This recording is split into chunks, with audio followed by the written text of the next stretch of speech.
തൃശ്ശൂരും കോൺഗ്രസിന്റെ മാർച്ച് അക്രമാസക്തമാവുകയാണ്. അവിടെ തൃശ്ശൂരിൽ പ്രവർത്തകരും പോലീസും തമ്മിൽ ഒരു ഏറ്റുമുട്ടലിന്റെ വക്കോളം എത്തിയിരിക്കുകയാണ് കാര്യങ്ങൾ. അവിടെ ഈ മാർച്ച് പോലീസ് തടഞ്ഞു. തുടർന്ന് പ്രവർത്തകർ പോലീസിനെ തള്ളി മാറ്റി മുന്നോട്ട് നീങ്ങാൻ ശ്രമിച്ചു. അവിടെയും പോലീസ് ഒരു ലാത്തിവീശലിന്റെ വക്കോളം എത്തിയിട്ടുണ്ട്. പ്രവർത്തകരെ ബലം പ്രയോഗിച്ച് നീക്കാൻ പോലീസ് ശ്രമിക്കുന്നുണ്ട്. സൂരജ് സജി വിവരങ്ങൾ നൽകും. സൂരജ്, എവിടേക്കാണ് കോൺഗ്രസ് പ്രവർത്തകർ മാർച്ച് നടത്തിയ? തൃശ്ശൂർ നഗരത്തിൽ തന്നെയാണോ ഇത്? വിജയകുമാർ, തൃശൂർ നഗരത്തിലാണ് ഈ യൂത്ത് കോൺഗ്രസ് പ്രവർത്തകർ പ്രതിഷേധ മാർച്ച് നടത്തിയത്. ഇവിടെ വിഷൻ 2033 മുഖ്യമന്ത്രിയുടെയും ധനമന്ത്രിയുടെയും ഒക്കെ ഒരു ഫ്ലെക്സ് ഉണ്ടായിരുന്നു. ആ ഫ്ലെക്സ് ബോർഡ് യൂത്ത് കോൺഗ്രസ് പ്രവർത്തകർ തകർക്കാൻ ശ്രമിച്ചതോടുകൂടിയാണ് പോലീസും ഈ പ്രവർത്തകരും തമ്മിൽ ഉന്തും തള്ളും ഒക്കെ ഉണ്ടായത്. ഒരു ഘട്ടത്തിൽ ചെറിയ രീതിയിൽ ലാത്തി ചാർജ് ഒക്കെ ഈ പ്രവർത്തകർക്ക് നേരെ ലാത്തി ഉൾപ്പെടെ പ്രയോഗിക്കുന്ന ഒരു സാഹചര്യം ഉണ്ടായി.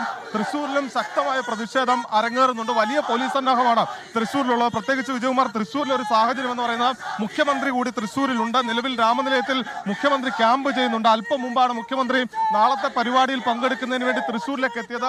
അതുകൊണ്ട് തന്നെ കനത്ത സുരക്ഷാ വിന്യാസമാണ് തൃശ്ശൂരിലുള്ളത്. അതിനിടയിലാണ് തൃശ്ശൂർ നഗരത്തിൽ ഇത്തരത്തിൽ യൂത്ത് കോൺഗ്രസിന്റെ പ്രതിഷേധം ഈ ഷാഫി പറമ്പലിനെതിരായ അതിക്രമങ്ങളിൽ പ്രതിഷേധിച്ചുകൊണ്ട് അരങ്ങേറുന്ന മുഖ്യമന്ത്രിയുടെയും ധനമന്ത്രിയുടെയും ഫ്ലെക്സ് ബോർഡുകൾ തകർക്കാൻ ശ്രമിച്ചതോടുകൂടിയാണ് പോലീസ് ഇടപെട്ടത്. പ്രവർത്തകരും പോലീസും തമ്മിൽ ഒരു സംഘർഷത്തിലേക്കൊക്കെ കാര്യങ്ങൾ എത്തി. എന്തായാലും മുതിർന്ന നേതാക്കൾ ഇടപെട്ടുകൊണ്ട് ഇപ്പോൾ അവരെ പിന്തിരിപ്പിച്ചിട്ടുണ്ട്. തൃശ്ശൂർ സ്വരാജ് റൗണ്ടിലൂടെ ഇപ്പോൾ ഇവരുടെ പ്രതിഷേധ മാർച്ച് പുരോഗമിക്കുകയാണ്. വിവിധ ഇടങ്ങളിൽ ഇത്തരത്തിൽ ഫ്ലെക്സ് ബോർഡുകൾ അടക്കം തകർക്കുന്ന ഒരു സാഹചര്യമുണ്ട്. പോലീസിന്റെ വിന്യാസം വലിയ രീതിയിൽ തൃശ്ശൂർ നഗരത്തിൽ ഉണ്ടതാനും.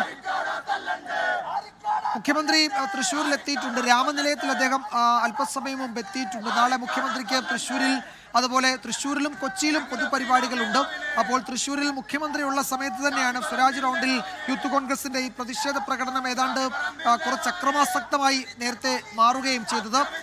അതേസമയം ഈ തൊടുപുഴയിൽ പോലീസ് സ്റ്റേഷനിൽ യൂത്ത് കോൺഗ്രസ് അവരുടെ പതാക നാട്ടി എന്ന വിവരം കൂടി വരുന്നുണ്ട്. സംസ്ഥാനത്ത് പലയിടങ്ങളിലും പാലക്കാട്, വയനാട്, ഇടുക്കി, തൃശ്ശൂർ അങ്ങനെ പല ജില്ലകളിലും പ്രകടനങ്ങൾ നടത്തുകയാണ് കോൺഗ്രസ് പ്രവർത്തകർ. ഷാഫി പറമ്പിൽ എംപിക്ക് മർദ്ദനമേറ്റ സംഭവത്തിൽ പ്രതിഷേധിച്ച് സംസ്ഥാന വ്യാപകമായി രാത്രി തന്നെ കോൺഗ്രസിന്റെ പ്രതിഷേധ പ്രകടനങ്ങൾ നടക്കുന്നുണ്ട്. സെക്രട്ടേറിയറ്റിന് മുന്നിൽ അല്പസമയത്തിനകം യൂത്ത് കോൺഗ്രസിന്റെ പ്രതിഷേധ മാർച്ച് നടക്കും.